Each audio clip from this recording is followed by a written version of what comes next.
स्वस्ति श्री गणेशाय नमः। ओम श्री सरस्वत्यै नमः।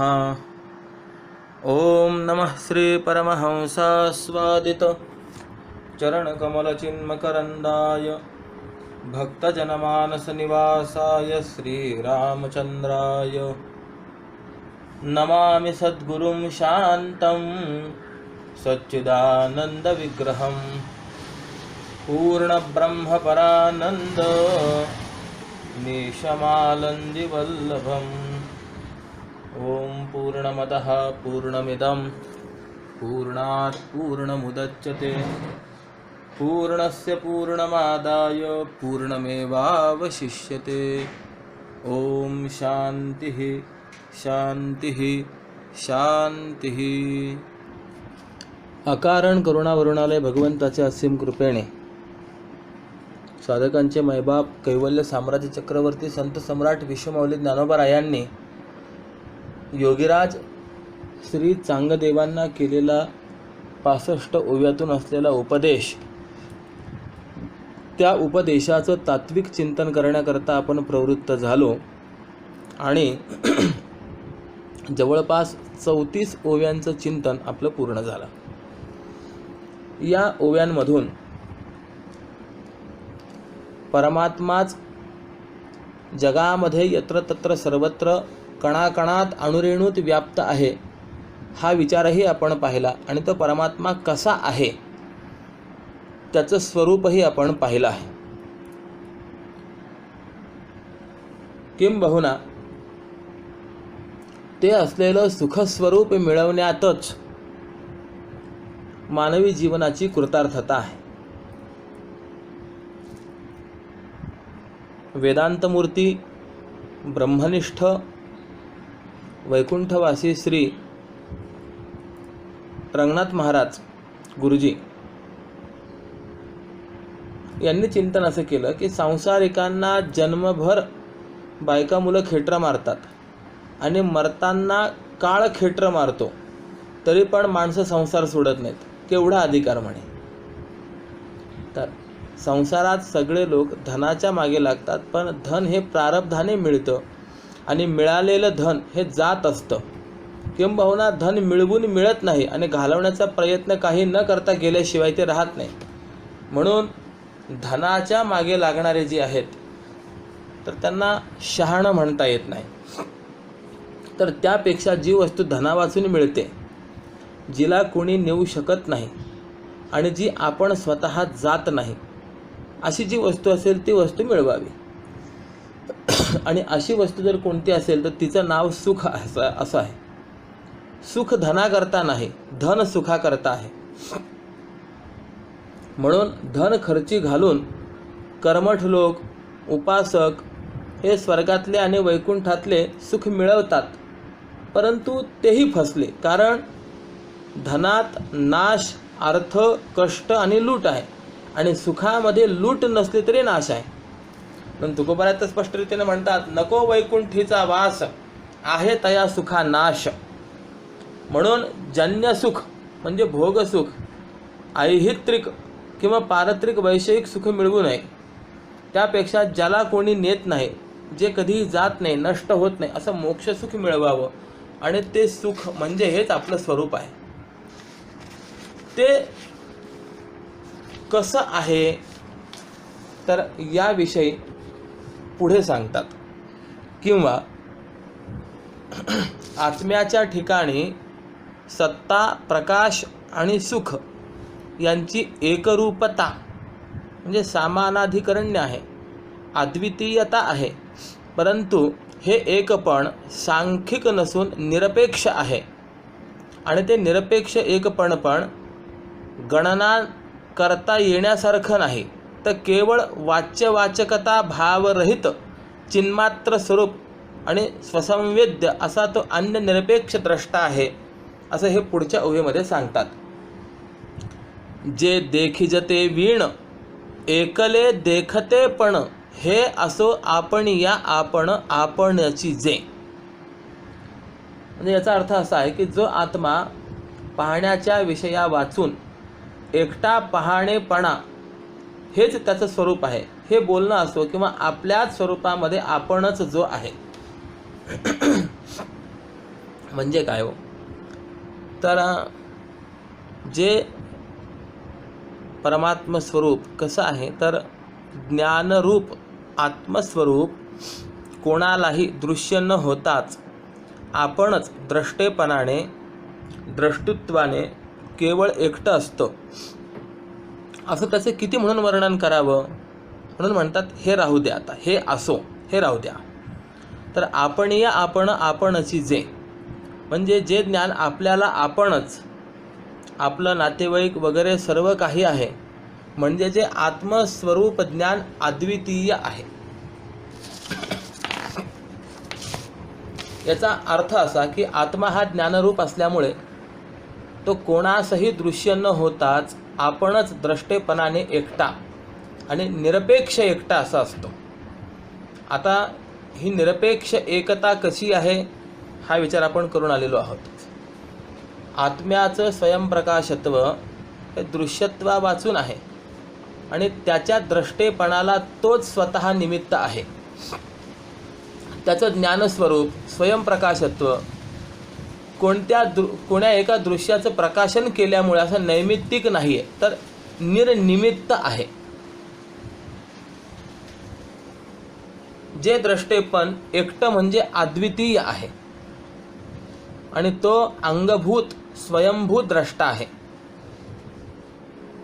किंबहुना कोणत्या एका दृश्याला तो प्रकाशित केल्यामुळे तो द्रष्टा झाला आहे असं नाही, तर द्रष्टा दृश्य दर्शन या अवस्था किंबहुना ही त्रिपुटी अविद्या निमित्तक असल्यामुळे मिथ्या आहे आणि आत्माच स्वयंभू सत्तारूप आणि ज्ञानस्वरूप आहे. परमार्थतः या आत्मस्वरूपाच्या ठिकाणी द्रष्टा दृश्य भाव नाही आणि आपल्याला सर्वसंबंधी नातेवाईक म्हणून आपणच आहे असं याविषयी श्रुती सांगते. अत्र केन किम पश्येत केनकम विजानीयात. म्हणजे सर्व काही आत्माच आहे अशा अद्वितीय अवस्थेमध्ये कुणी कुणाला पाहावं, कुणी कुणाला जाणावं. तर या अवस्थेत सर्वच द्वैत व द्वैत प्रतिभास हा सदाचा निवृत्त होऊन केवळ एकच एक आत्मा अवशिष्ट राहतो आणि यातच एकमेवा द्वितीयम ब्रह्म हा श्रुत्यर्थ आपल्याला आपले म्हणून असं आपणच आहे असं सोप्या भाषेत माऊलींनी सांगितलं आहे असं आपल्याला सांगता येईल. म्हणजे असं आहे की जे देखी जते वीण ते नुसतं स्वरूप आहे, त्याला कोण जाणील म्हणून ते ज्ञेय होईल. मग त्या स्वरूपाला जाणणारा कोणी मागे ज्ञाता नाही व कोणी पुढे ज्ञेय नाही असं त्याचं केवळ देखणं स्वरूप आहे. या ओवीतून शून्यवाद आणि भेदवाद हे दोन्हीही उडवलेत. देखी जते वीण या म्हणण्यातून भेदवाद उडवला आणि एकणे देखणेपण या म्हणण्याने शून्यवाद उडवला. अर्थात त्याला कोणी पाहणारा नाही, तर तो एकटा पाहणे रूप आहे असं त्याचं किती वर्णन करावं. तो कोणाला विषय होत नाही म्हणजे दृश्य नाही, द्रष्टा नाही, किंबहुना दर्शन हे नावसुद्धा तिथे नाही अशी दृंग मात्र अद्वितीय वस्तू ते आहे. हाच विचार पुढे सांगतात. या पुढे असलेली 36वी ओवी म्हणजे त्या संवित्तीचं अर्थात परमात्म्याचं लक्षण सांगणारी अंतिम ओवी आहे, ज्यामध्ये श्री ज्ञानोबाराय म्हणतात, जे कोणाची नवतेने असणे, जे कोणाचे नवता दिसणे, कोणाचे नवता भोगणे केवळ जो. याचा अर्थ असा आहे की जो कोणाच्याही अस्तित्वा वाचून अस्तित्वरूप आहे, जे कोणाच्याही ज्ञानाला विषय न होता ज्ञानस्वरूप आहे आणि जे कोणतंही भोगता भोग्य नसताना केवळ भोगणं स्वरूपच आहे असं जे स्वरूप आहे त्यालाच परमात्मा स्वरूप म्हणायचं आहे. हे त्या संवित्तीचं असलेलं लक्षण आहे. किंवा दुसऱ्या अर्थाने याचं चिंतन करत असताना आपल्याला असं सांगता येईल की जे ज्ञान म्हणजे संवित्ती किंवा परमात्म वस्तू कोणत्याही आश्रयाने म्हणजे आधाराने अर्थात अस्तित्वावर सत्तेवर अवलंबून नसून स्वतःच्या अंगभूत स्वयंभू अस्तित्वानेच म्हणजे सत्तेनेच आहे. जी परमात्म वस्तू कोणालाही विषय न होऊन स्वयंभू म्हणजे स्वरूपे करून आनंदरूप आहे आणि जो परमात्मा केवळ स्वरूप म्हणजे अत्यंत निर्विशेष सतसामान्य आहे अर्थात अद्वय स्वरूप आहे म्हणजे अद्वितीय आहे. या 31व्या ओवीपासून ते 36व्या ओवीपर्यंत जे परमात्मा लक्षण अर्थात किंवा चराचरामध्ये व्याप्त असलेली संवित्ती की ज्या संवित्ती व्यतिरिक्त अन्य दुसरं काहीही नाही जगामध्ये, त्या संवित्तीचं जे लक्षण सांगितलेलं आहे त्यामध्ये ही अंतिम ओवी आहे. या ओवीचं चिंतन करत असताना माऊली म्हणतात की परमात्म्याचं असणं म्हणजे अस्तित्व, त्याची सत्ता ही स्वभावतः म्हणजे अंगभूत सत्ता आहे आणि ती सत्ता कुणाच्याही सत्तेवर अवलंबून नाही. उलट ती एक ब्रह्मसत्ताच वस्तुस्थितीने खरी सत्ता आहे आणि त्या ब्रह्मसत्तेवरच जगत आणि जगदंतःपाती व्यावहारिक व प्रातिभासिक पदार्थ अवलंबून राहतात. यामुळे ती अधिष्ठान ब्रह्मसत्ताच व्यावहारिक पदार्थामध्ये आणि प्रातिभासिक पदार्थामध्ये अनुवृत्त आहे. ही स्वयंभू म्हणजे स्वयं सद्रूप असणारी सत्ता कधीच असत्ता होत नाही. अर्थात या सत्तेचा कधीही अभाव होत नाही आणि अभाव जो असतो तो कधीही सत्ता होत नाही. उदाहरण सांगायचं असेल तर भिंतीवर रेखाटलेलं चित्र, या चित्राला सत्ता जी आहे ती भिंतीची आहे. भिंत जोपर्यंत आहे तोपर्यंतच ते चित्र आहे, परंतु भिंत जर नष्ट झाली तर चित्र देखील नष्ट होतं. म्हणून माऊलींनी असं सांगितलेलं आहे, पडोनी गेली या भिंती चित्राची होय केवळ माती. म्हणजे चित्राला सत्ता आहे परंतु चित्राची सत्ता रंगावरती आणि त्या भिंतीवरती अधिष्ठित आहे. रंग उडून गेले तरी चित्र परिसमाप्त होतं आणि भिंत पडून गेली तरी चित्र समाप्त होतं. म्हणून चित्राची सत्ता ही प्रातिभासिक अथवा व्यावहारिक माना आणि भिंतीची सत्ता ही चित्राच्या सापेक्षतेने पारमार्थिक माना. जी सत्ता असते तिचा कधीही अभाव होत नाही आणि जो अभाव असतो ती कधीही सत्ता होत नाही. म्हणून याविषयी श्री भगवानच सांगतात, नासतो विद्यते भावो नाभावो विद्यते सतः उभयोरपि दृष्टोंतस्तनयोस्तत्वदर्शिभिः. म्हणजे जे नाही ते कधी आहे असं होत नाही. म्हणजेच मिथ्या वस्तूला किंवा अभावाला कधीही सत्ता नसते आणि जे आहे ते कधीही नाहीसं होत नाही. म्हणजे सत्तेचा कधीही अभाव होत नाही. तर सत्य वस्तूचा कधी अभाव होत नाही, किंबहुना जिचा अभाव होत नाही आणि जी कोणत्याही अभावाचा प्रतियोगीही होत नाही तिला आणि तिलाच सत्ता असं म्हणतात. आपण न्यायशास्त्राच्या अनुसारे एकंदरीत 4 प्रकारचे अभाव पाहून आलेलो आहोत. प्रागभाव, प्रध्वंसाभाव, अत्यंताभाव आणि अन्योन्याभाव. या 4 अभावांपैकी कोणताही अभाव ज्याच्या ठिकाणी नाही तिलाच खरं सत्ता असं म्हटलं गेलेलं आहे.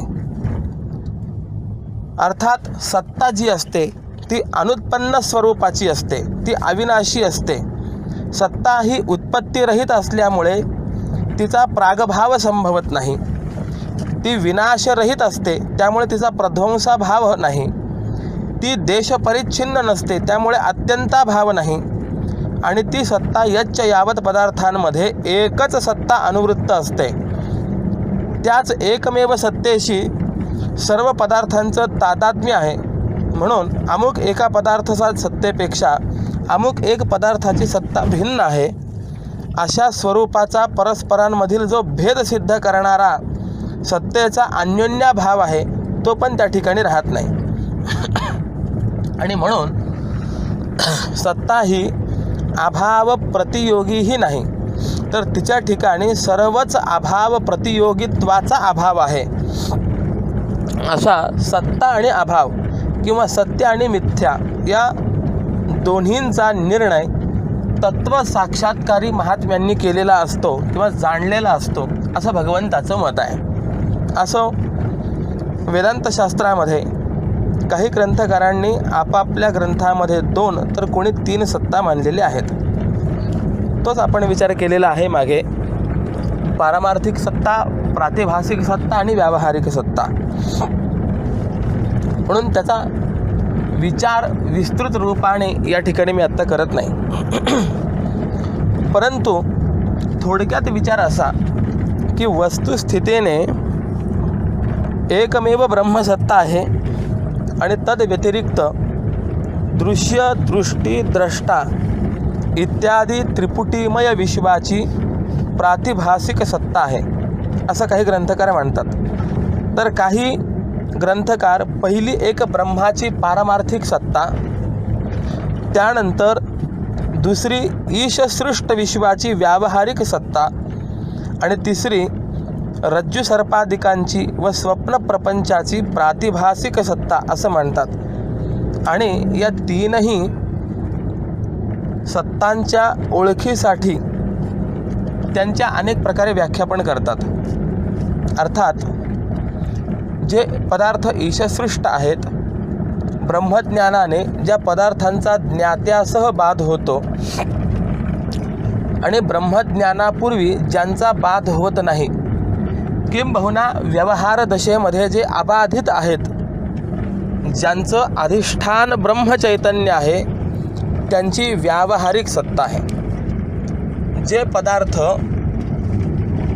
जीवकल्पित आहेत, ज्यांचं अधिष्ठान व्यावहारिक रज्जू, शुक्ती इत्यादी व्यावहारिक पदार्थ आहेत आणि ज्यांचा या व्यावहारिक अधिष्ठान ज्ञानाने म्हणजे ज्ञाता उर्वरित राहून बाध होतो, ज्याला प्रतीतिमात्र सत्ता असते किंवा ब्रह्मज्ञानापासून ज्यांचा बाध होतो, त्यांना प्रातिभासिक सत्ता आहे असं म्हणा. आणि असे या 3 सत्तेचे प्रकार वेदांतशास्त्रामध्ये सांगितले गेलेले आहेत.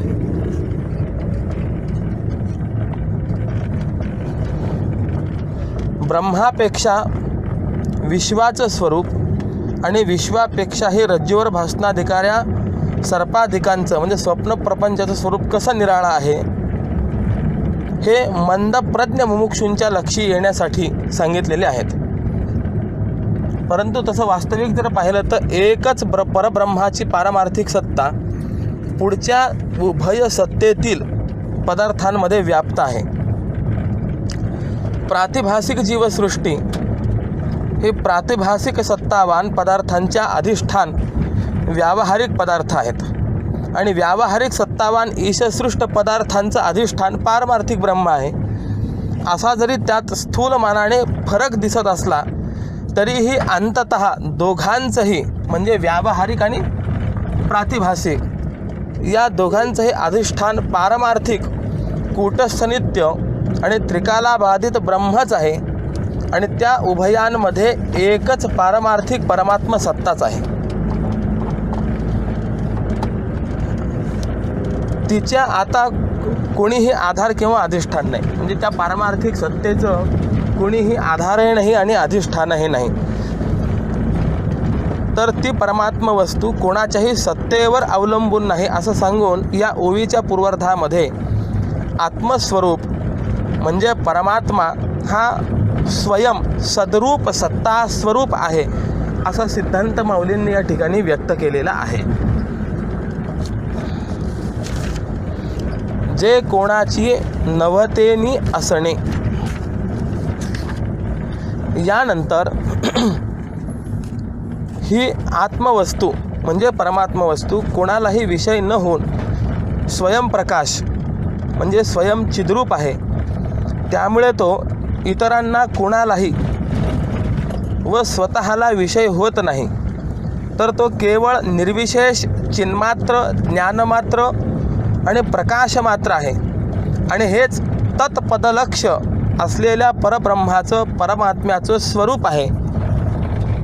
असं या ओवीच्या पूर्वार्धाच्या दुसऱ्या तुकड्यामध्ये माऊलींनी सांगितलेलं आहे.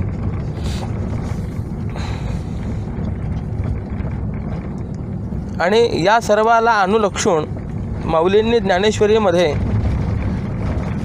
हे परमात्मतत्व निर्विशेष चिन्मात्र स्वरूप अनुभूती स्वरूप ज्ञानस्वरूप कसं आहे हे अनेक दृष्टांतांनी समजावून सांगितलेलं आहे. अर्थात क्षराक्षरात्मक सर्वही उपाधींहून व विशुद्ध चैतन्याच्या ठिकाणी उपाधी संबंधामुळेच प्रतीत होणाऱ्या त्या जीवेश्वर स्वरूपाहून अतीत उत्तम पुरुष म्हणून ज्याचं वर्णन केलेलं आहे तेच तत्पदलक्ष असलेलं परमात्म स्वरूप द्रष्टा दृष्टी आणि दृश्य याहून अतीत संवित्ती म्हणून माऊलींनी या ठिकाणी प्रतिपादित केलेलं आहे. त्या विशुद्ध चैतन्याच्या चिन्मात्र परमात्म्याचं स्वरूप सर्वात व्याप्त असून परमार्थतः ते सर्वाहून अतीतही आहे हे माऊलींनी दृष्टांतपूर्वक सांगितलेलं आहे. ज्ञानेश्वरीमध्ये 15व्या अध्यायामध्ये जर आपण पाहिलं तर जवळपास 528 ते 545 या ओव्यांपर्यंत माऊलींनी हा विचार फार विस्तारपूर्वक व्यक्त केलेला आहे. आत्ता तो विचार या ठिकाणी मी व्यक्त करत नाही. हा परमात्मा एकमेवा द्वितीयम ब्रह्म आहे असं श्रुतीने म्हटलं आहे, तरी पण त्या एक शब्दाचं एकत्व संख्या सांगण्यात तात्पर्य नसून एकत्वाच्या विरुद्ध असलेल्या नानात्वाचा निषेध करण्यातच तात्पर्य आहे. तर एकत्व संख्या नाही तिथे दुजे नाही म्हणजे द्वित्व संख्या नाही हे आपोआपच सिद्ध होतं. कारण एकत्वच जिथे नाही तिथे तत्सापेक्ष द्वैत तरी कसं असणार. म्हणूनच नेती म्हणून श्रुतीने या सकल द्वैताचा निषेध केलेला आहे. एकत्वाचा आणि सर्व द्वैत्वाचा निषेध केला तरी परमात्मा हा शून्य स्वरूप आहे असंही म्हणता येत नाही. म्हणून नाही असं त्यास म्हणता येणार नाही.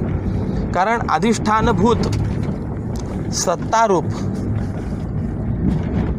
आणि स्वयंचिद्रूप म्हणजे चिन्मात्र परब्रह्मच नसतं तर सर्व विश्वाची दृश्याची आहे अशी प्रतीती झाली नसती. म्हणून परमात्मा हा सर्वही भ्रांतीचं अधिष्ठान आहे आणि सर्व बाधांचा अवधी म्हणजे निषेधावधीभूत केवळ ज्ञानस्वरूप चिन्मात्रच असल्यामुळे त्याला नाही असं देखील म्हणता येत नाही. आणि म्हणूनच असे नेणीजे म्हणजे तो एखाद्या विशिष्ट धर्माने आहे असं जाणला जात नाही, तर तो अखंड एक रस अद्वैत रूप केवळ दृङ्मात्र आहे. आणि तो परमात्मा निर्गुण असल्यामुळे एकपणा दोनपणा तिथे संभवतच नाही. आणि अशा कोणत्याही रूपाने तो जाणला जात नाही. तर त्या परमात्मा स्वरूपी अनुभव देखील घाबरून सदाचाच बुडून गेला आहे. म्हणून किंवा कारण स्वयमेवानुभूतित्वात विद्यते नानुभाव्यता असं चिंतन दिलेलं आहे की तो स्वतःच अनुभव स्वरूप असल्यामुळे तो स्वयंप्रकाश असल्यामुळे तो इतरांच्या कुणाच्याही अनुभवाचा विषय होत नाही. म्हणून जे माऊलींनी स्वसंवेद्य असं पद या परमात्म्याकरता ज्ञानेश्वरीमध्ये व्यक्त केलेलं आहे, तर त्याचा अर्थ असा आहे की तो स्वतःच स्व अनुभवाचा विषय आहे इतर कोणीही त्याचा अनुभव घेऊ शकत नाही. किंबहुना या ओवीचा जर आपण विचार करायला लागलो तर पुष्कळ विचार सांगितलेला आहे. हा परमात्मा या ओवीतून सत चित आनंद स्वरूप आहे असा विचार मांडलेला आहे. हा परमात्मा सत्य स्वरूप आहे, चित स्वरूप आहे आणि आनंद स्वरूप आहे. तर आता त्या परमात्म्याला केवळ सत म्हटलं आणि चित नाही म्हटलं तर काय अडचण येते? सत आणि चित म्हटलं परंतु आनंद स्वरूप नाही म्हटलं तर काय अडचण येते? म्हणून सच्चिदानंद हे तीनही पद या परमात्मा स्वरूपाच्या ठिकाणी का मानावेत हा विचार जो आहे माऊलींनी या ओवीमध्ये विस्तृत रूपाने केलेला आहे असं आपल्याला म्हणता येणार आहे. ही केवळ एक ओवी म्हणजे 2-3 प्रवचनाचा विषय आहे. असो,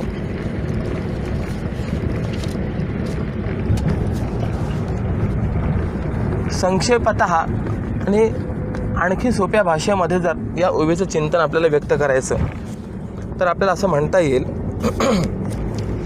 की कोणाच्याही असण्याने त्या परमात्म्याचं असणं नाही.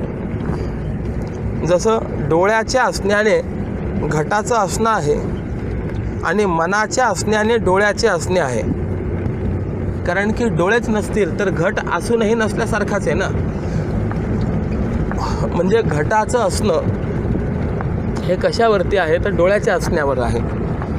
त्याप्रमाणे डोळ्यांचं असणं कशावरती आहे तर मनाच्या असण्यावरती आहे. अंतःकरण असेल तर डोळ्यांचं अस्तित्व आहे. किंबहुना या पुढे जायचं सांगायचं असेल तर प्रमात्याच्या असण्याने मनाचं असणं आहे आणि आत्मस्वरूपाच्या असण्याने प्रमात्याचं असणं आहे. परंतु आत्मस्वरूपाचं जे असणं आहे त्याला मात्र कोणीही कारण नाही. निरधिष्ठान असं त्याचं असणं आहे. म्हणून तो कोणाच्याही असण्यावर आहे असं नाही. तर घटाचं अस्तित्व घटावर अवलंबून नाही, तर घटाचं अस्तित्व जसं मातीवर अवलंबून आहे, मातीमुळे आहे. किंबहुना अलंकाराचं अस्तित्व हे सोन्यामुळे आहे.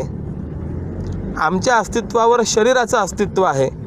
म्हणजे आत्म्याच्या अस्तित्वावरती, जीवाच्या अस्तित्वावरती शरीराचं अस्तित्व आहे.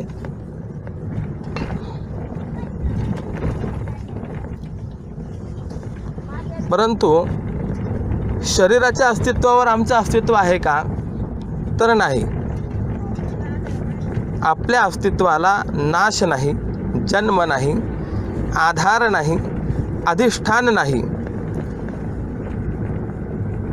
ज्या वेळेला उत्पत्ती नाही त्यावेळेलाही आत्मस्वरूपाने आपण आहोतच.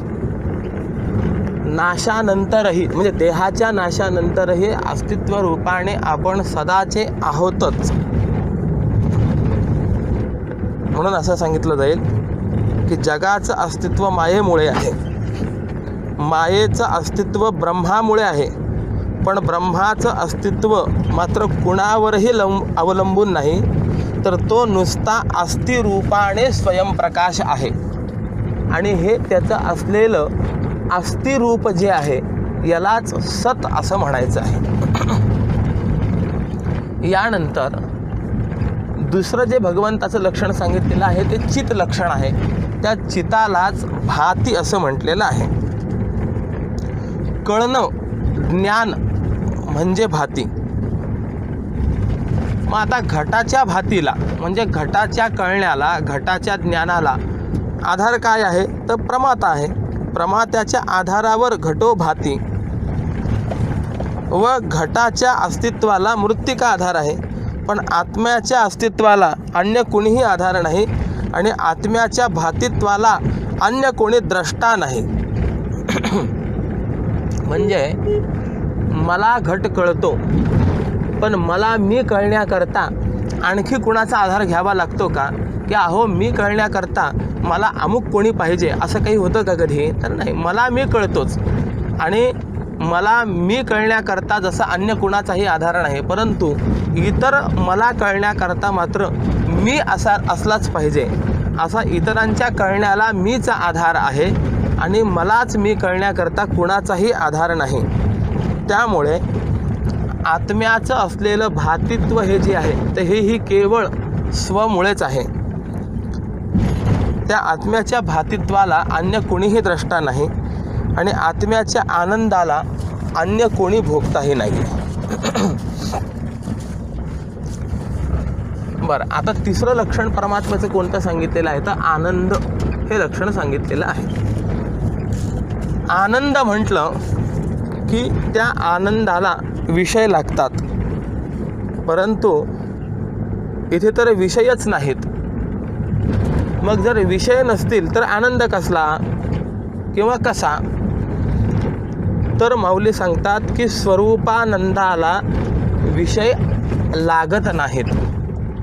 म्हणून 15व्या अध्यायामध्ये असं चिंतन दिलेलं आहे, जो अंगाथिला आनंदू सुरते नवीन. स्वरूपभूत आनंद हा आहे परमात्म्याच्या ठिकाणी, किंवा परमात्मा हा स्वरूपभूत आनंदच आहे. म्हणून आनंद हे त्याचं स्वरूप मानलेलं आहे. आनंद हा त्याचा गुण नाही किंवा कोणत्याही विशेषाने त्याच्या ठिकाणी आनंद निर्माण होतो असं नाही. मुळातच तो भरीव आनंद स्वरूप आहे. आनंदाचे 2 प्रकार आहेत, एक विषयानंद आणि दुसरा स्वरूपानंद. प्रायः सर्व जीवांना प्राप्त होणारा आनंद जो आहे तो विषयानंद आहे. म्हणजे विषयांपासून मिळणारा आनंद किंवा विषयांपासून आनंद मिळतो असं वाटणं यालाच विषयानंद असं म्हणतात. आणि जीवनमुक्ताचा जर आपण विचार केला तर त्याला स्वरूपानंद आहे. किंबहुना दुसऱ्या शब्दामध्ये याला असं सांगता येईल की एक आहे साधन सिद्ध आनंद आणि दुसरा आहे स्वयंसिद्ध आनंद. साधनांच्या माध्यमातून प्राप्त होण्याची ज्याच्या ठिकाणी संभावना आहे त्याला म्हणायचं साधनसिद्ध आनंद किंवा साधनजन्य आनंद. आणि कोणत्याही साधना वाचून स्वतःच्या ठिकाणी स्वयंस्फूर्ती रूपाने असलेला आनंद त्याला म्हणायचं आहे स्वयंसिद्ध आनंद. अज्ञानी जे लोक आहेत त्यांना आनंदाकरता विषय असावे लागतात, परंतु जीवनमुक्ताच्या आनंदाला कारण हेच कारण स्वरूपच असतं. त्याला आनंदाकरता विषयांची अपेक्षा नाही. विषयांच्या अपेक्षेने जो आनंदी होतो तो अनुकूल विषय मिळाले तर आनंदी राहील आणि प्रतिकूल विषय मिळाले तर दुःखी होईल.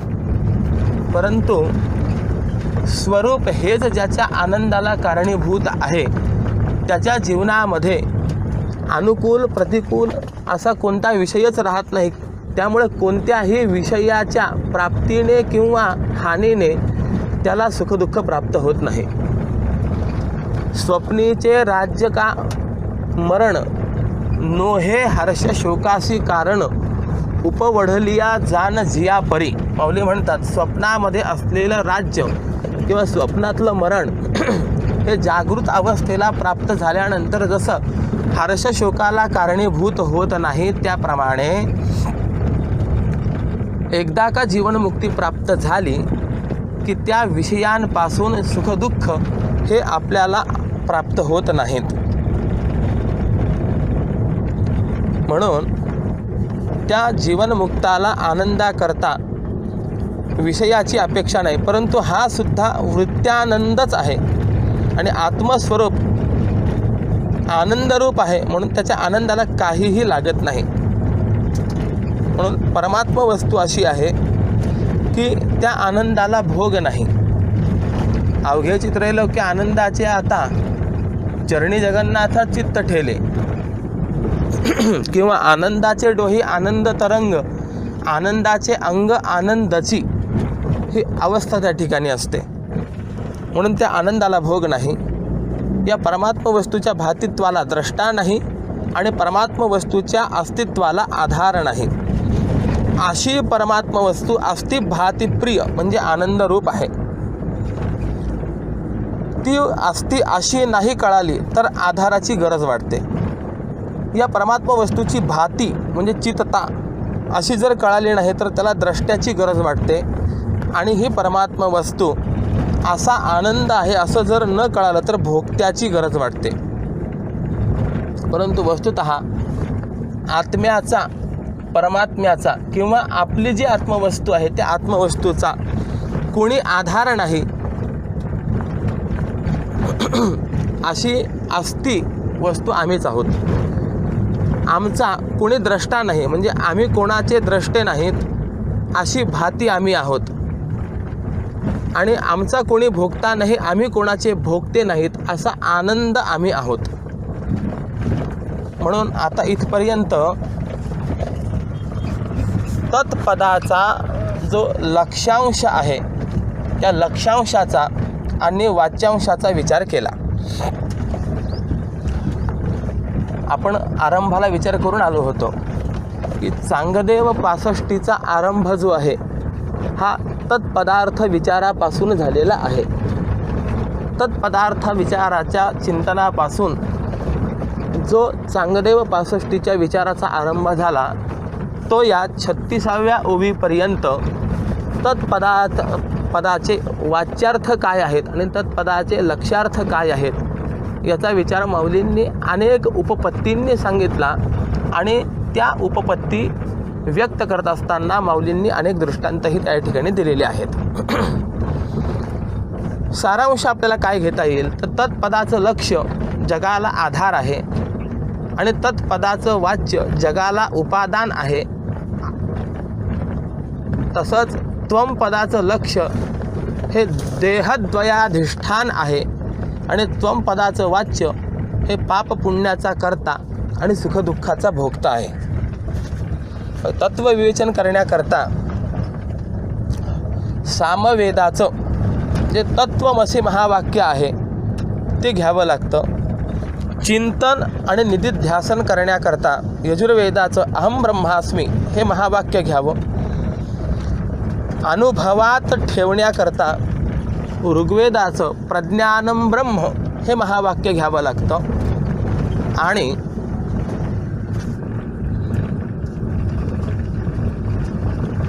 अथर्वण वेदाचं अयमात्मा ब्रह्म हे महावाक्य आहे. अर्थात चांगदेव 65 या ग्रंथामध्ये तत्वविवेचन करण्याकरता माऊलींनी तत्वमसी या महावाक्याचा विचार केलेला आहे. त्यात आत्तापर्यंत ज्ञानोबरायांनी चांगदेवास तत्पदाचा विचार सांगितला आहे आणि जग व परमात्म्याचा अभेद दाखवलेला आहे.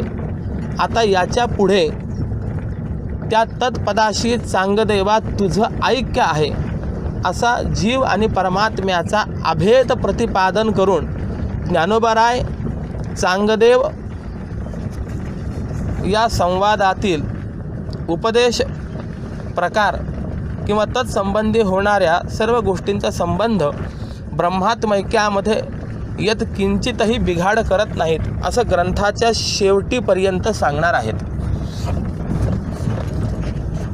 वाक्य म्हणजे काय आणि महावाक्य म्हणजे काय याचा विचार करत असताना अनेक पदांच्या समूहाला एक वाक्य असं म्हटलं जातं आणि त्या वाक्यामध्ये आकांक्षा, सन्निधी आणि योग्यता अशा 3 गोष्टी असाव्या लागतात असं व्याकरणशास्त्रांनी सांगितलेलं आहे. की ज्यामध्ये आकांक्षाही आहे, सन्निधीही आहे आणि योग्यताही आहे अशा प्रकारच्या अनेक शब्दांच्या समूहाला वाक्य अशी संज्ञा आहे. परंतु ज्यामध्ये जीव आणि परमात्मा, आत्मा आणि परमात्मा, जीव आणि ब्रह्म यांच्या ऐक्याचं प्रतिपादन केलेलं आहे, बोधन केलेलं आहे त्याला मात्र महावाक्य असं म्हटलं जातं. असा वाक्य आणि महावाक्य यांच्यामध्ये असलेला भेद आहे.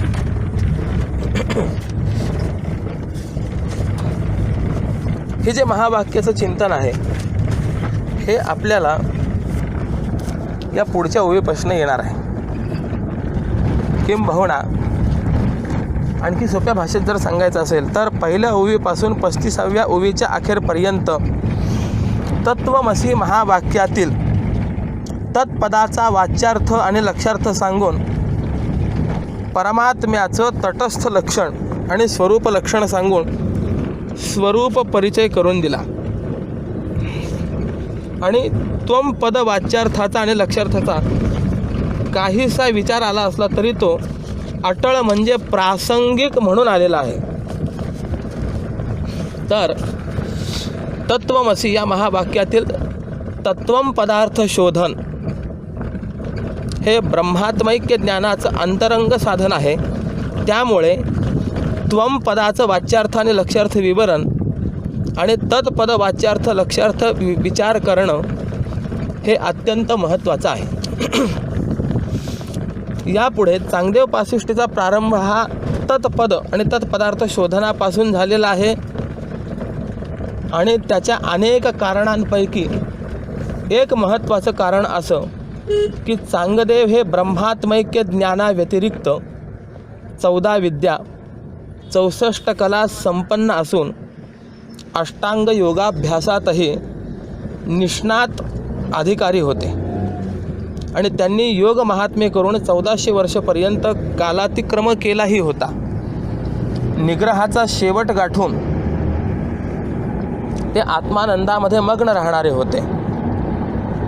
आत्मा आणि ब्रह्म एकच आहेत, पण यापैकी आत्मा हा आनंदरूप म्हणून त्यांना कळाला, परंतु तो ब्रह्मरूप आहे असं अभेद ज्ञान त्यांच्या ठिकाणी नव्हतं. हीच एक उणीव त्यांच्या ठिकाणी होते. आणि तेवढ्या अंशात अज्ञानकृत सूक्ष्म आवरण असतं, ते आवरण चांगदेवांना होतं. यालाच अनानंदापादक आवरण असं म्हणायचं आहे.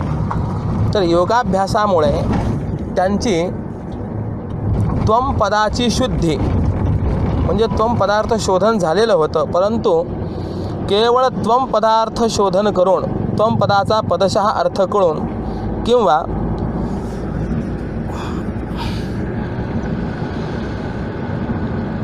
त्वम पदाचा प्रथमोपस्थित होणारा जो वाच्यार्थ आहे तो लक्षणावृत्तीने किंवा लक्षार्थ यथार्थ कळूनही बंध निवृत्ती होत नाही. म्हणून बंधाची निवृत्ती होण्यासाठी त्वमपद लक्ष जो आत्मा तो तत्पद लक्ष असलेला जो परब्रह्म परमात्मा त्याच्याशी एकरूप आहे. आणि तत्पदवाच्य ब्रह्मचैतन्य व जीवाधिष्ठान असलेलं आत्मचैतन्य हे दोन्ही चैतन्य स्वरूपतः एकच आहेत असं दृढ अपरोक्ष ज्ञान प्राप्त होण्याकरता किंवा प्राप्त होण्याची नितांत आवश्यकता आहे. आणि त्यापैकी चांगदेवांना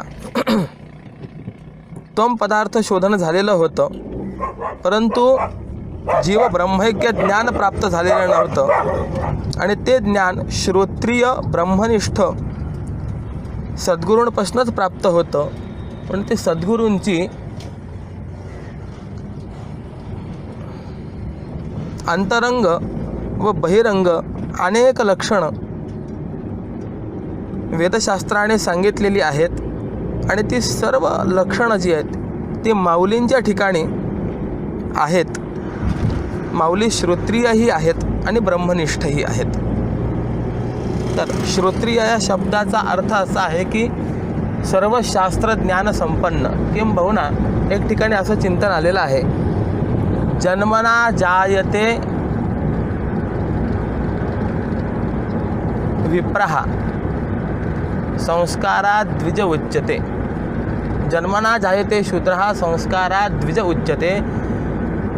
वेदपाठात भवेद विप्रहा त्रिभिः श्रोत्रिय शब्दभाग. जन्माने शूद्र आहे, त्यानंतर उपनयन संस्कार झाले आणि त्याच्या ठिकाणी द्विजत्व सिद्धी होते. वेद पठन केल्याने वेदार्थाचं चिंतन केल्याने त्याच्या ठिकाणी विप्रता येते आणि या तीनही गोष्टी ज्याच्या ठिकाणी आहे त्याला श्रोत्रिय असं म्हणा. पण या व्याख्येचा जर आपण विचार केला तर उपनयन संस्कार संस्कृतता ही ज्ञानोबरायांच्या ठिकाणी प्रत्यक्षात दिसत नाही. म्हणून त्याचा अर्थ असा करायचा आहे की सर्व शास्त्र ज्ञान संपन्नता असणं म्हणजे श्रोत्रियता आहे. आणि ब्रह्मनिष्ठता, काही जण असे आहेत श्रोत्रिय असतात परंतु ब्रह्मनिष्ठ नसतात, म्हणजे त्यांच्या जवळ शब्दज्ञान संपन्नता असते परंतु ब्रह्मनिष्ठ नसतात. आणि काही जण असे आहेत की ब्रह्मनिष्ठ असतात परंतु त्यांच्या ठिकाणी श्रोत्रियता नसते. त्यामुळे शिष्याने जर काही प्रश्न विचारला तर त्या प्रश्नाचं उत्तर त्यांना देता येत नाही. यामुळे सद्गुरू हे श्रोत्रिय आणि ब्रह्मनिष्ठही असावेत. अशी श्रोत्रियता व ब्रह्मनिष्ठता चांगदेव महाराजांना माऊलींच्या ठिकाणी दिसली, लक्षात आली. त्यामुळे त्वम पदार्थ शोधन ज्याने केलेलं आहे असे चांगदेव तत्पदार्थाचं चिंतन श्रवण करण्याकरता या माऊलींना शरण येतात.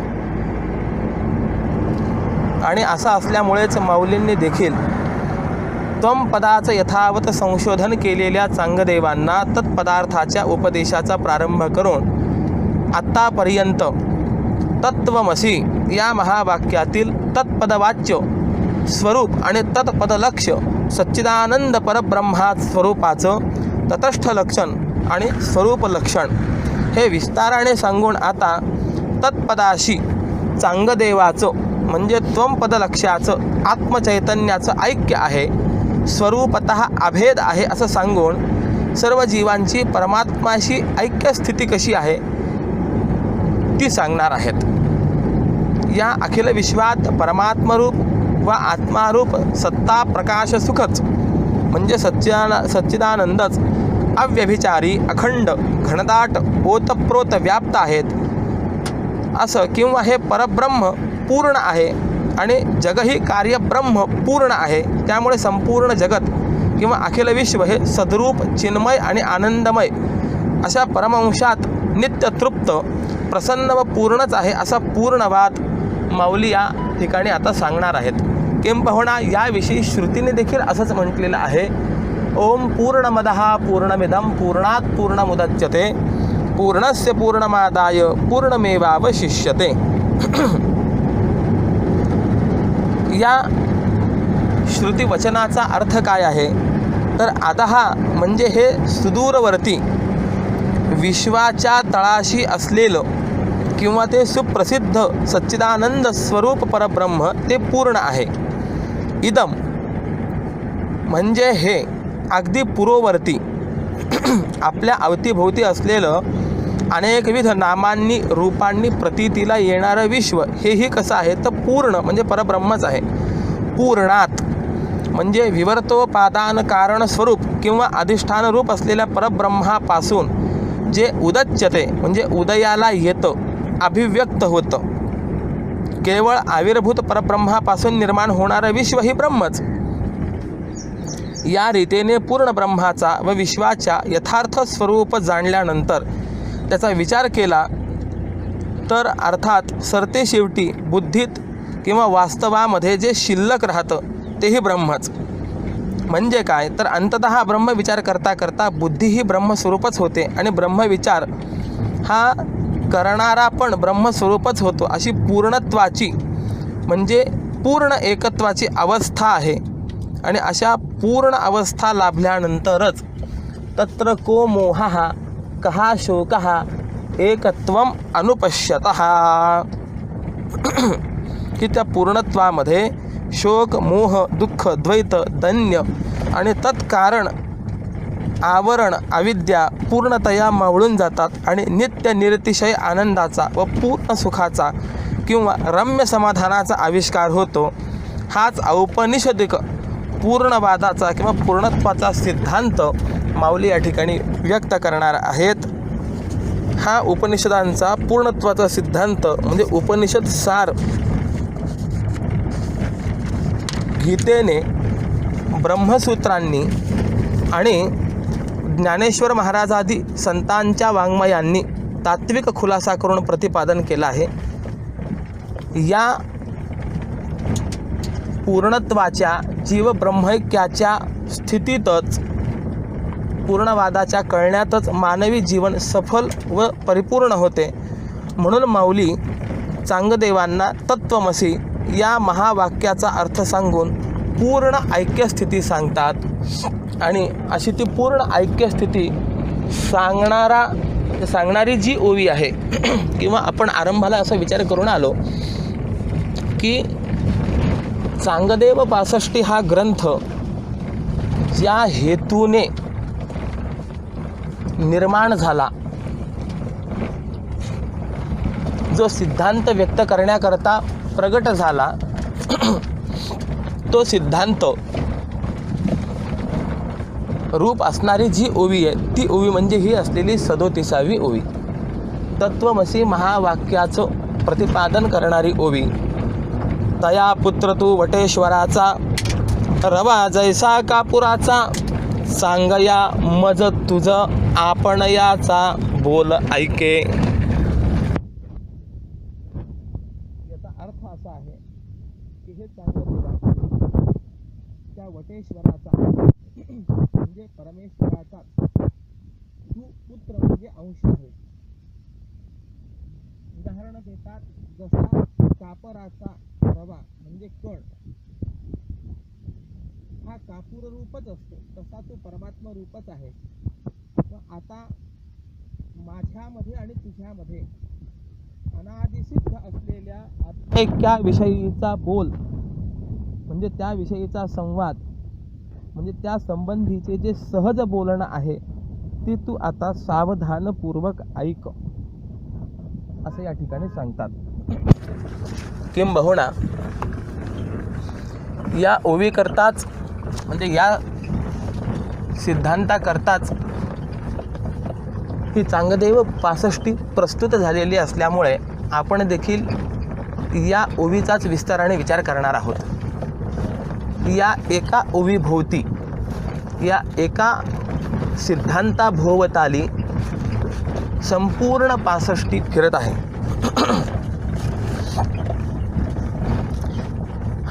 तू तया वटेश्वराचा पुत्र यामध्ये अमृतस्य पुत्राः किंवा आत्मा वै पुत्रनामासी या उपनिषद वचनांचे प्रतिध्वनी उमटले असल्याचे आढळात येते. आणि वटेश्वराचा पुत्र म्हणजे सच्चिदानंद परब्रह्माचा अंश म्हणून ज्ञानोबा यांनी या चांगदेवांचं संबोधन या ठिकाणी दिलेलं आहे. भावनिक क्षेत्रातील प्रेमलक्षण भक्ती साधनेच्या दृष्टीने जर पाहिलं तर सर्वच जीव हे परमेश्वराचे पुत्र म्हणजे लेकरच आहेत.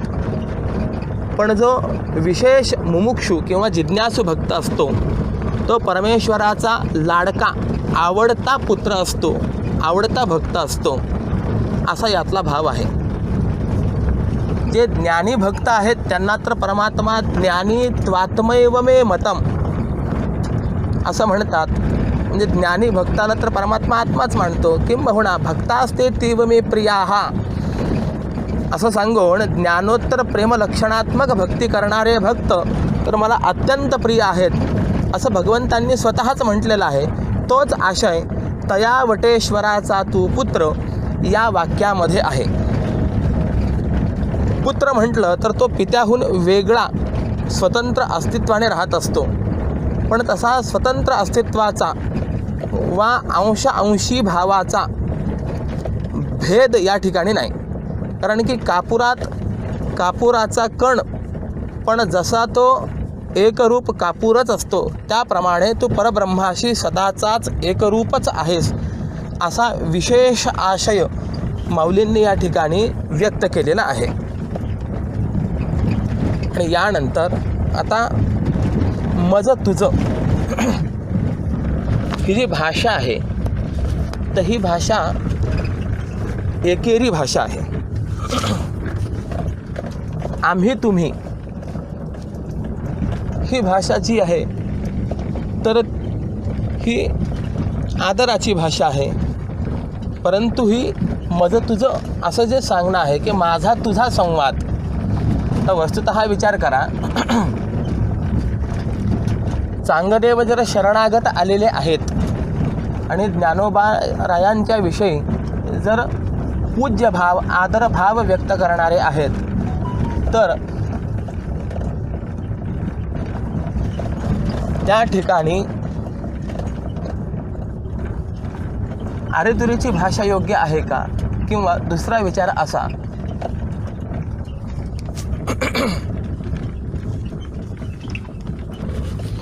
तर असं सांगता येईल की ही माझं तुझं एकेरी भाषा जे बोलणं आहे ते सलगीचं बोलणं आहे, श्रेष्ठ कनिष्ठ भावरहित आणि समभावाची भाषा आहे. किंबहुना दुसऱ्या बाजूने जर असा विचार केला तर चांगदेव हे 1400 वर्षांचे आहेत, तर अधिकाराने जरी कदाचित माऊलींपेक्षा मोठे नाहीत, तरी देखील वयाच्या दृष्टीने माऊलींपेक्षा निश्चितच मोठे आहेत ना. मग माऊलींनी चांगदेवांना माझं तुझं असं म्हणणं योग्य आहे काय? तर समभावाची भाषा आहे. श्रेष्ठ कनिष्ठ भावात्मक भेदामुळेच चांगदेवांना पत्राचाच साधा मायनाही लिहिता आला नाही. म्हणून यातील सूक्ष्मचिंतन असं की मी माझं हा भाव म्हणजे मी मनुष्य आहे हे विशेष भ्रमरूप ज्ञान हे स्थूल देह तादात्म्य भ्रांतीमुळे होत असतं. मी ज्ञाता, मी करता, मी भोगता आहे हे ज्ञान स्थूल देहाच्या तादात्म्य भ्रांतीने होत असतं. आणि मी श्रेष्ठ आहे व इतर कनिष्ठ आहेत हे व या समश्रेष्ठ कनिष्ठ भावाचं ज्ञान हे कारण देहाच्या तादात्म्य भ्रांतीने होतं. म्हणून या ओवीतील माझं तुझं हे जे एकेरी उद्गार आहेत, हा उद्गार कारण देह तादात्म्य भ्रांतीजनित श्रेष्ठ कनिष्ठ भावरहिततेचा द्योतक आहे. आणि यानंतर आता ऐक्यबोधानंतर म्हणजे समक्ष भेटीनंतर आत्मैक्याचं जे परस्परांमध्ये श्रेष्ठ कनिष्ठ भाव विवर्जतेने जे आपल्या दोघांचं सहज बोलणं घडेल ते ऐक असं म्हटलं आहे. म्हणजे हे बोलणं केवळ खेळीमेळीचे म्हणजे कर्तव्य हक्क इत्यादी बुद्धिरहिततेने अनादिसिद्ध जे आत्मैक्य आहे, जीव ब्रह्मैक्य आहे, तेच व्यक्तरूपाने म्हणजे बोलण्याच्या निमित्ताने अनामिकपणे व काही सांकेतिक परिभाषेने बोलून अनुभवतात.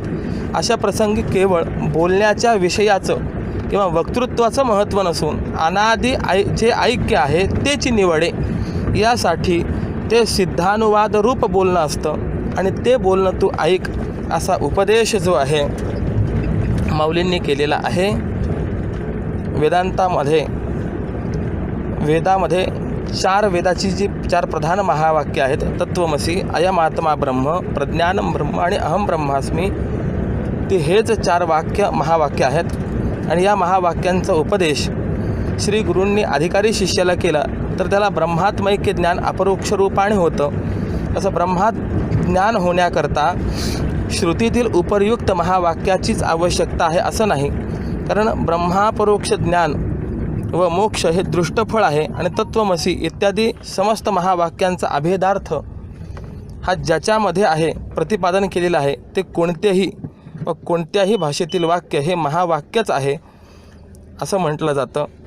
आणि या दृष्टीने जर आपण विचार केला तर क्षेत्रज्ञान चापी माम विद्धी म्हणजे हे अर्जुना सर्वही क्षेत्रांमध्ये जो क्षेत्रज्ञ म्हणजे आत्मा जीव आहे तो मी आहे, परब्रह्म आहे असं जाण. या भगवद्गीतेतील वाक्यात जीवात्मा आणि परमात्मा यांचा वास्तव अभेदच सांगितलेला असल्यामुळे भगवद्गीतेतील हे महावाक्यच आहे असं आपल्याला म्हणता येईल.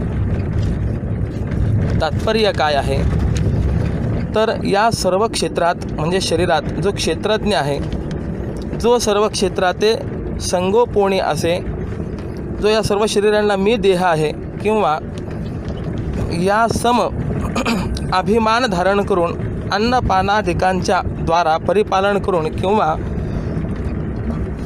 सत्ता देऊन सत्तामान करून स्फूर्ती प्रदान करून प्रकाशित करून म्हणजे धारण करून असतो तो परमार्थतः मीच आहे असं जाण, असा भाव जो आहे तो या ठिकाणी व्यक्त केलेला आहे. अजूनही या ओवीचा विचार आपण पुढे करणार आहोत. चांगदेव पासष्टीचा संपूर्ण भर हा तत्वमसी महावाक्याच्या उपदेशातच असल्यामुळे या ओवीचा विचार विस्तार रीतीने आपण करण्याकरता प्रवृत्त आहोत. क्षेत्रज्ञं चापि मां विद्धि हे जे भगवंताचं वाक्य आहे, यामध्ये क्षेत्रज्ञ आणि मी यांच्यातील भेद देहादी उपाधी संबंधाने व माझ्या निरवधिक व्यापक स्वरूपाच्या अज्ञानामुळे प्रतीती येतो असं भगवंताचं म्हणणं आहे. परंतु तो भेद जो आहे तो स्वरूपतः किंवा वास्तव नसून उपाधिकृत म्हणजे औपाधिक आहे किंवा कल्पित आहे. कोणती उपाधी तर माया ही उपाधी, अविद्या ही उपाधी यांच्यामुळे असलेला तो भेद आहे. म्हणजेच क्षेत्रज्ञ जीवात्मा आणि मी यांच्यातील भेद अनुक्रमे अविद्या आणि माया या दोन उपाधींमुळे आहे असं सांगितलं जातं. अविद्या कल्पना तेणे झाला जीव, मायोपाधी शिव बोली जेते. शांती ब्रह्मश्री एकनाथ महाराजांनी असा काटेकोर विभाग आपल्याला सांगितला आहे. अविद्या कल्पना या उपाधी धारण केल्या की जीवपणा प्राप्त होतो, जीवदशा प्राप्त होत असते. आणि माया ही उपाधी प्राप्त केली किंवा तिचा अभिमान धारण केला की तो शिव या पदवीला संज्ञेला प्राप्त होतो. आणि या दोनही उपाधींचा त्याग केला की ते शुद्ध कूटस्थ नित्य असलेलं चैतन्य आहे. त्या निर्विशेष परब्रह्माच्या ठिकाणी यापैकी अविद्या ही उपाधी नाही आणि माया ही उपाधी नाही आहे. मायाबिंबो वशीकृत्य तामस्यात सर्वज्ञ ईश्वर हा. मायेत प्रतिबिंबित झालेलं ईश चैतन्य त्या मायेला वश करून ईश्वर या संज्ञेला प्राप्त होतं. पंचदशीने स्पष्ट रीतीने हा विचार व्यक्त केलेला आहे. म्हणून माया व अविद्या या दोन उपाधींमुळे क्षेत्रज्ञ म्हणजे जीवात्मा आणि परमात्मा यांच्यामध्ये भेद दिसतो, परंतु तो वास्तविक भेद नाही, तर तो भेदही कल्पित आहे. कारण क्षेत्र हे क्षेत्रज्ञाधिष्ठित असल्यामुळे क्षेत्राला स्वतंत्र सत्ता स्फूर्ती नाही, म्हणून क्षेत्र अध्यस्त आहे. आणि क्षेत्रज्ञ म्हणजे अधिष्ठान सत्ता प्रकाश सुखरूप असून स्वतंत्र आहे, म्हणून क्षेत्रज्ञाचा क्षेत्र हा उपाधी कल्पित आहे. तसाच माझा माया हा उपाधी स्वतंत्र सत्ता स्फूर्ती रहित आहे आणि मी परब्रह्मरूपाने अधिष्ठान म्हणजे सत्प्रकाश आनंदरूप आहे. म्हणून माझी परब्रह्माची माया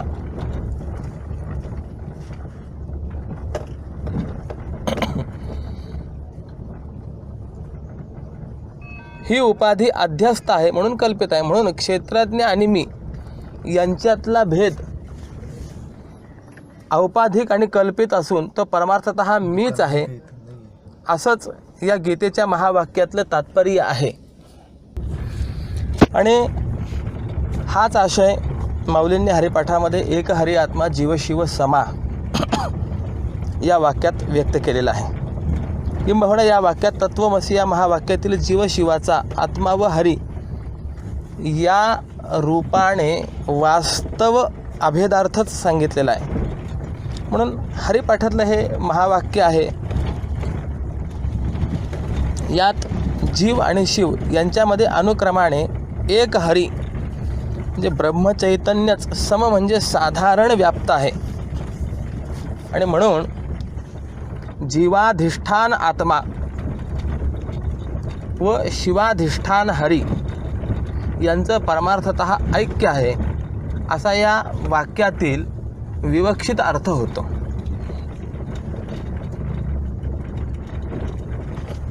अर्थात एक हरी आत्मा हे हरिपाठातलं महावाक्य असून ईश्वराधिष्ठान हरी व जीवाधिष्ठान आत्मा हे एकच आहेत असं जाणावं. हे जसं आहे तसं चांगदेव 65मध्ये तया पुत्र तू वटेश्वराचा रवा जैसा कापुराचा,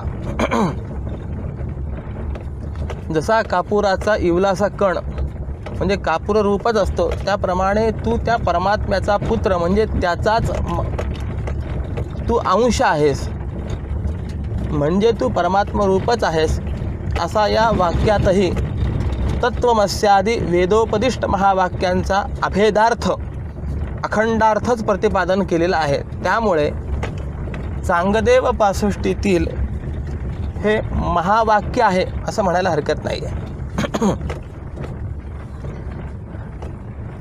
परमात्मा हा स्वरूपतः एकमेवा द्वितीयम असा आहे. म्हणजे त्या परमात्मा स्वरूपाच्या ठिकाणी स्वगत, सजातीय, विजातीय असे 3 भेद नाही आहेत. या भेदांचं चिंतन आपण श्रीमद अभंग ज्ञानेश्वरीचं चिंतन करताना करू झालेलो आहोत. वृक्षस्य स्वगतो भेदः पत्रपुष्पफलादिभिः वृक्षांतरात सजातीयो विजातीय शिलादितः. पंचदशीमध्ये असं चिंतन आलेलं आहे की पत्र, पुष्प, फल, फांद्या वगैरे हा त्या वृक्षाच्याच ठिकाणी असलेला भेद असल्यामुळे याला स्वगत भेद म्हणायचं आहे, स्वतःच्या ठिकाणी असलेला भेद. उदाहरणार्थ हात, पाय, डोळे, नाक, कान इत्यादी एकाच शरीराच्या ठिकाणी असलेले हे अवयवांचे भेद असल्यामुळे या ठिकाणी याला स्वगत भेद असं म्हणतात.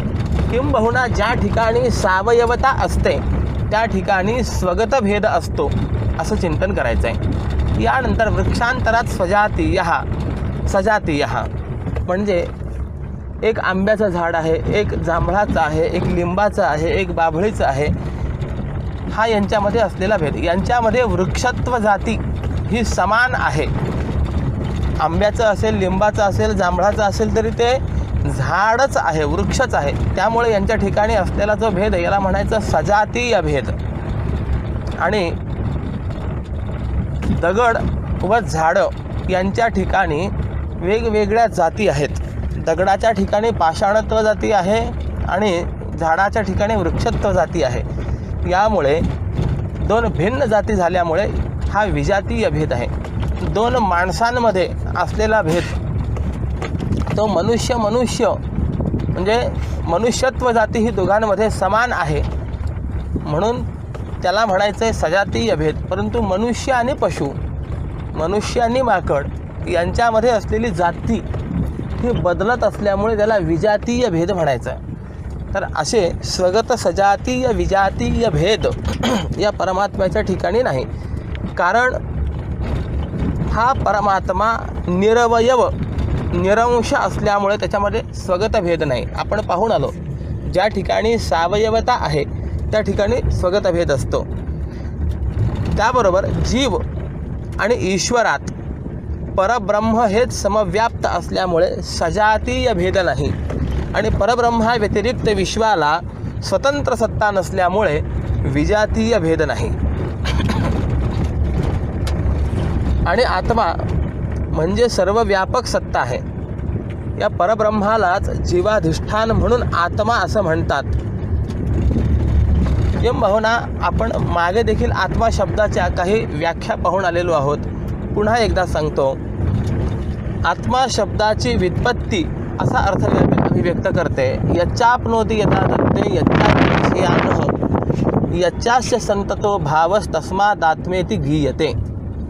म्हणजे सर्वही विषयांना प्राप्त होतो, व्यापतो, ग्रहण करतो, भक्षण करतो आणि सदाच सर्वत्र सत्तारूपाने असतो म्हणून त्या परब्रह्माला आत्मा असं म्हणतात. एक किंवा अतती व्यापनोति इति आत्मा म्हणजे जो सर्वत्र सदा समव्याप्त असतो तोच आत्मा आहे.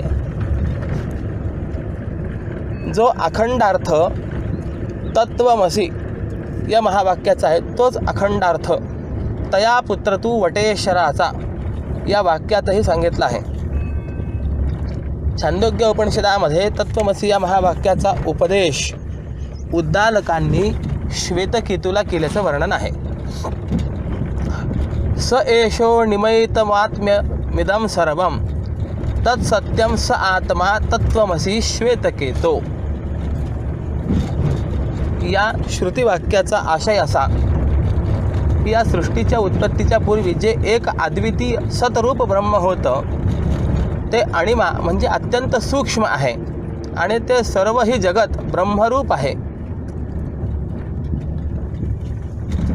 हे ते ब्रह्म त्रिकाला बाधित सत्य आहे आणि ते ब्रह्मच आत्मा आहे आणि ते तू आहेस असा या छांदोग्य उपनिषदातील श्वेतकेतूला केलेल्या उपदेशाचा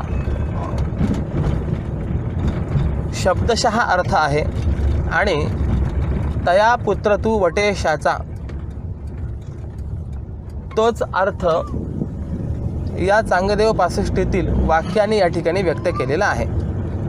जो परमात्मा सत्ता प्रकाश सुखरूप आहे त्याचा तू अंश आहेस म्हणजे परब्रह्म आणि आत्मा एक आहे हेच यातून व्यक्त केलं गेलेलं आहे. श्रीमद भगवद्गीतेत भगवान देखील हाच भाव सांगतात. ममैवांशो जीवलोके जीवभूत सनातनः. म्हणजे देहेंद्रियादिकांच्या ठिकाणी प्रमातृत्वादी रूपाने होणाऱ्या व्यवहारात किंवा जन्ममरणरूप संसारात सनातन जो जीव आहे अर्जुना तो माझाच अंश आहे. या श्लोकाच्या अवतरणात माऊलींनी जीव परमात्म्याचा अंश आहे या म्हणण्याची उपपत्ती संगती सांगण्यासाठी उपाधिकृत जीवांश आहे म्हणजे अंश असल्यासारखा आहे असं म्हटलेलं आहे. आणि याचं शंका समाधान उत्तम रीतीने व्यक्त केलेलं आहे. ब्रह्मसूत्रामध्ये सुद्धा अंशाधिकरण नावाचं एक अधिकरण आलेलं आहे. यामध्ये जीव हा परमात्म्याचा अंश आहे का जीव हा परमात्म स्वरूपच आहे या संदर्भामध्ये बराचसा विचार केलेला आहे. तो विचार याचं संक्षेपतः थोडंसं कथन या ठिकाणी सांगतो की या महावाक्यातील विवक्षित अर्थाचा बोध होण्याकरता त्याचं या ठिकाणी कथन चिंतन थोडंसं आवश्यक जाणवतं. अर्जुन म्हणाला की देवा जे जीव तुमच्या ब्रह्मस्वरूपाशी ऐक्याला प्राप्त होतात ते पुन्हा या संसारी जन्माला येत नाहीत. मग ते तुमच्याशी म्हणजे परमात्म्याशी भिन्न आहेत का अभिन्न आहेत? कारण ते जर भिन्न असतील तर ते पुन्हा जन्माला येत नाही असं तुम्ही असंबद्ध बोलता असं वाटेल. कारण फुलाकडे परिमळ सेवन करण्यास गेलेले भ्रमर स्वतः फूल न होता परत माघारी परततात. कारण फुलं आणि भ्रमर यांच्यामध्ये स्वरूपतः भेद आहे. त्यामुळे भ्रमर हे फुलातून सुगंध सेवन करून तिथून परततात. त्याप्रमाणे ज्ञानी देखील तुझ्या स्वरूपाहून भिन्न असतील तर ते स्वरूपापर्यंत जाऊन परत येतातच व असंच म्हणणं योग्य होईल. आणि ते जीव स्वरूपतः स्वभावतः तुझ्याशी भिन्न नसून स्वभावतः जर तूच असशील म्हणजे तुझ्याशी जर ते पूर्णतः अभिन्न असतील तर यद गतवा न निवर्तन्ते म्हणजे ज्याला प्राप्त होऊन माझ्याशी एक होऊन येतात असं तुझं बोलणं जे आहे तर तेही असंगत होणार नाही काय? कारण तिथे कुणी कोणाशी एकरूप व्हावं. जर तुझ्याशी पहिलेच ते अभिन्न आहेत तर त्या जीवांचा तुझ्याशी संयोग आणि वियोग होतात असं म्हणताच येणार नाही. तर यावर भगवंताने दिलेलं उत्तर फार चांगलं आहे की पारमार्थिक ज्ञानाच्या दृष्टीने मीच स्वगत सजातीय विजातीय भेदशून्य असल्यामुळे जीवचैतन्य हे स्वरूपतः माझ्याहून भिन्न हे कधीच नाही. तर मिथ्या अज्ञानामुळे देह इंद्रिय अंतःकरण इत्यादी उपाधींच्या संबंधामुळे जीवचैतन्य हे माझ्या पारमार्थिक ब्रह्मस्वरूपाहून जणू भिन्न आहे असं वाटतं, पण ते खरं किंवा बरोबर योग्य नाही आहे. कारण परमार्थतः मीच एक असल्यामुळे माझ्याहून दुसरं असं आहे कुठे? मग ज्या कारणामुळे जीव माझ्याहून भिन्न आहेत का अभिन्न आहेत याविषयी उहापोहात्मक बोलणं कसं सांगता येईल? अर्थात जीव आणि परमात्मा हे एकच आहेत हे भगवंताने सुद्धा स्वीय चिंतनातून व्यक्त केलेलं आहे. यापुढे सांगायचं असेल तर वादाच्या दृष्टीने बद्धता आणि मुक्तता दोन्हीही संभवत नाही. आपण याविषयी बरंचसं चिंतन करून आलेलो आहोतच. बंधनची नाही ठावे मुक्त कासया म्हणावे. त्याप्रमाणे अत्यंत निर्विशेष परब्रह्माच्या ठिकाणी अध्यारोपही संभवत नाही आणि तत्सापेक्ष अपवादही नाही. असं म्हटलं गेलेलं आहे की अध्यारोपापवादाभ्याम निष्प्रपंचम प्रपच्यते. परंतु त्या निर्विशेष परब्रह्माच्या ठिकाणी अध्यारोप आणि अपवाद दोन्हीही नाही. कारण परमार्थ सत्तेने माया अज्ञानाधिक आणि तत्कार्य म्हणजे जगत हे झालंच नाही. अर्थात मायेला व जगताला सत्ताच नाही, मग बाध तरी कसा होईल असा प्रश्न निर्माण होतो ना. म्हणून याविषयी श्रुतिमाता देखील असं सांगते, न निरोधो न चोत्पत्तीर न बद्धो न च साधकः न मुमुक्षुर न वै मुक्तः इत्येषा परमार्थता. ही परमार्थतः अधिष्ठान ब्रह्मस्वरूपाकडून अत्यंत निर्विशेष स्वरूपाकडून विचार जर आपण केला तर वास्तवता अशी आहे की जगाचा नाश म्हणजे बाध नाही, कारण जगाची उत्पत्तीच होत नाही. ब्रह्मस्वरूपी जीवभाव नसल्यामुळे कोणी बद्धही नाही आणि त्यामुळे कोणी साधक नाही, कोणी मुमुक्षू नाही, अर्थात कोणी मुक्तही नाही. आणि अशी परमार्थतः वस्तुस्थिती असल्यामुळे निवर्त्य किंवा बाध्य म्हणजे निवृत्त करण्याला किंवा बाध करण्याला योग्य सत्ता संपन्न पदार्थच नाही. तर मग नाश आणि अपवाद हा कुणाचा करणार? किंबहुना मौलींनी असं म्हटलेलं आहे, गंधदुर्ग काय पाडावे शशविषाण काय मोडावे होवावे मग तोडावे खपुष्पकी.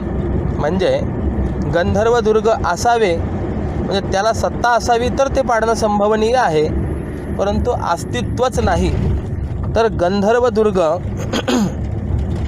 पाडणं शक्य आहे काय? तसं ससाचं शिंग किंवा आकाशाचं फूल ह्या गोष्टी जर मुळामध्ये अस्तित्वातच नाही तर मग अनुक्रमे ते ससाचं शिंग मोडणं किंवा अशा आकाशातील फूल तोडणं या क्रिया तरी कशा संभवतील?